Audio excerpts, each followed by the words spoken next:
Oke lo semuanya, kembali lagi di Hans Story. Jadi baru-baru ini tuh ramai banget orang yang memperbincangkan tentang kasus seorang gadis yang bernama Nia Kurniasari di daerah Sumatera Barat, tepatnya di Padang Pariaman. Dia dilecehkan, diruda paksa oleh seorang pemuda yang sama lahir di daerah tersebut juga dan dikubur dalam keadaan yang telanjang. Bagaimana kronologi dan ceritanya? Mari kita bahas.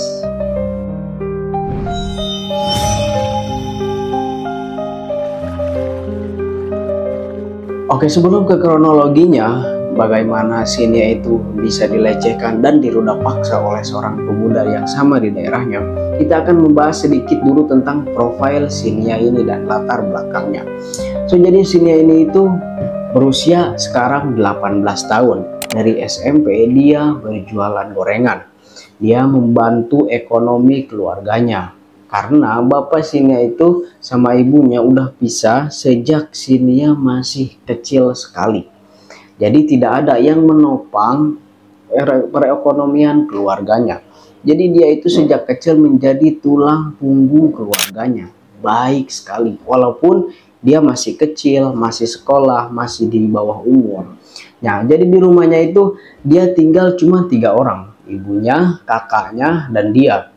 Dan semuanya itu perempuan. Kakaknya juga kerja, dia juga berjualan gorengan, dan ibunya mengurus di rumah karena mungkin udah semakin tua. Baik sekali ya, makanya sayang sekali dia berakhir dengan sangat tragis. Nah, ibunya bernama Eli Marlina, sedangkan kakaknya bernama Rina. Nah, pas SMP dia berjualan biasalah di area sekolah, ke teman-temannya, ke orang-orang yang dekat di sekolah, dan itu lancar. Nah, setelah dia SMP, SMA, dan keluar, nah pada saat dia keluar, dia menjajakan gorengannya itu ke orang-orang yang ada di kampungnya. Jadi dia berkeliling menjajakan gorengannya. Nah, karena dia itu memang cantik gitu, tidak heran gitu banyak laki-laki yang menggoda dia, yang ngebecandain dia karena suka sama si Nia Kurniasari ini. Nah, sekarang kita mulai masuk ke dalam kronologi dan bagaimana detik-detik Nia Kurniasari ini, seorang gadis belia yang masih kecil, dilecehkan dan diruda paksa oleh seorang pemuda. Nah, pada saat itu seperti biasa, Nia Kurniasari menjajakan dagangannya, yaitu pada saat itu pada tanggal 6 September 2024. Dia mulai berdagang pada jam 4 sore. Dia berkeliling di area perkampungan. Singkat cerita, dia berkeliling di area perkampungan sampailah dia kepada suatu tempat yang mana di tempat itu ada 4 orang laki-laki yang sedang nongkrong. Nah, salah satu dari 4 laki-laki yang sedang nongkrong ini adalah pelaku dari pelecehan kasus ini, yang bernama Indra Septiarman. Nah, pada saat itu Nia sampailah ke tempat nongkrong mereka, dipanggillah sama keempat laki-laki ini. Otomatis Nia pun datang dong karena dia ingin jajanan gorengannya itu laku. Nah, Nia sampailah ke sana. Si keempat orang ini jajan seperti biasa, udah jajan. Pada saat itu jam menunjukkan sekitar jam 6 sore. Nah, saat itu ketika pelanggan Nia tuh keempat laki-laki ini udah jajan, Nia pun beranjak pergi lagi. Beranjak pergi meninggalkan tempat-tempat tersebut menuju ke pasar Gelombang.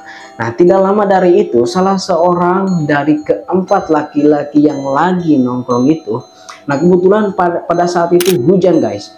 Hujan yang enggak terlalu gede, kayak rintik-rintik itu membasahi jalan lah. Apalagi pada saat itu tuh jalanan yang dilewatin Nia itu di perkampungan itu tanah licin gitu ya kan. Makanya Nia itu jalannya itu pelan-pelan. Nah, gak lama setelah Nia pergi dari tempat tersebut, si Indra Septiarman ini dia juga berpamit pulang duluan kepada 3 orang temannya. Entah kenapa temannya pun tidak tahu dia berpamit pulang duluan. Padahal ternyata si Indra Septiarman ini sudah memiliki pikiran yang negatif dan niat yang jahat kepada Nia Kurniasari. Dia ingin membuntuti dia, dan setelah dapat, dia ingin melecehkan si Nia Kurniasari ini. Nah, singkat cerita, si Nia Kurniasari ini dibuntuti terus oleh si Indra Septiarman, sampailah dia di Pasar Gelombang. Nah, kebetulan di Pasar Gelombang itu sudah sangat sepi. Di sana tidak ada orang sama sekali. Tahulah ya, di kampung itu ketika jam 6 setengah 7, orang-orang tuh udah pada masuk ke masjid, udah pada masuk ke rumahnya, pokoknya udah sepi lah pada saat itu. Apalagi ditambah pada saat itu kebetulan kan hujan gitu kan, jadi sangat sepi sekali. Nah, pada saat Nia sampai di Pasar Gelombang, tiba-tiba Indra yang berjarak gak jauh, ya gak terlalu jauh dari Nia, karena jarak dari tempat nongkrong si Indra sama teman-temannya ke Pasar Gelombang itu jaraknya sekitar 200 meteran. Berarti agak jauh lah gitu. Si Indra Septiarman ini membuntuti si Nia. Nah, pada saat itu Indra Septiarman lari ke arah Nia. Ketika dia sampai di Nia, dia menyekap Nia dengan menggunakan kresek. Jadi si kepalanya si Nia itu dibungkus memakai kresek. Jadi teriakan si Nia itu enggak terlalu terdengar jelas. Dan ketika Nia teriak juga, itu enggak ada orang yang dengar sama sekali. Karena memang udah sangat sepi.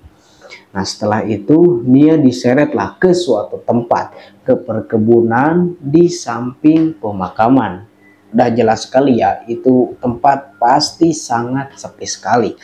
Nah, jarak dari Pasar Gelombang ke perkebunan tempat Nia dieksekusi itu sekitar 300 meteran. Dia diseret sama si Indra Septiarman ke perkebunan di samping pemakaman tersebut. Gila, bayangkan guys, sejauh itu gadis yang masih kecil, berumur 18 tahun, pekerja keras juga, rajin, tekun, menjadi tulang punggung keluarganya, diseret dan dilecehkan oleh seorang Indra Septiarman yang tak bermoral. Nah, diseretlah sampai ke perkebunan di samping pemakaman tersebut. Di sana Nia Kurniasari juga sempat melawan, namun jelas sekali lah ya, tenaga Indra Septiarman itu jauh lebih kuat daripada Nia Kurniasari ini. Akhirnya Nia itu diikat, tangan dan kakinya diikat, dan pakaiannya itu dilepaskan semuanya. Dan di sanalah Nia Kurniasari dilecehkan dan diruda paksa. Pada akhirnya juga Nia Kurniasari itu tidak sadarkan diri. Tidak tahu ya, tidak dijelaskan pada saat setelah Nia Kurniasari ini dilecehkan dan tidak sadar dia itu meninggal atau belum. Tapi terlintas dalam pikiran si Indra Septiarman, dia ingin mengubur Nia Kurniasari itu di perkebunan tersebut. Ini benar-benar gila banget guys. Nah, pada saat itu setelah si Indra Septiarman ini melepaskan hawa nafsunya yang keji itu kepada Nia Kurniasari yang masih gadis belia, dia itu kayak kebingungan. Dia kan ingin ngubur Nia Kurniasari tapi tidak ada alat gitu. Akhirnya dia pun meninggalkan Nia dulu, pergi ke daerah perumahan warga gitu. Dia meminjam cangkul. Nah, sebelum si Indra Septiarman itu bertemu dengan seseorang yang meminjamkan cangkul kepadanya, dia juga bertemu dengan temannya di sebuah warung. Dan dia dengan bangganya menceritakan bahwa dia telah menghabisi seseorang.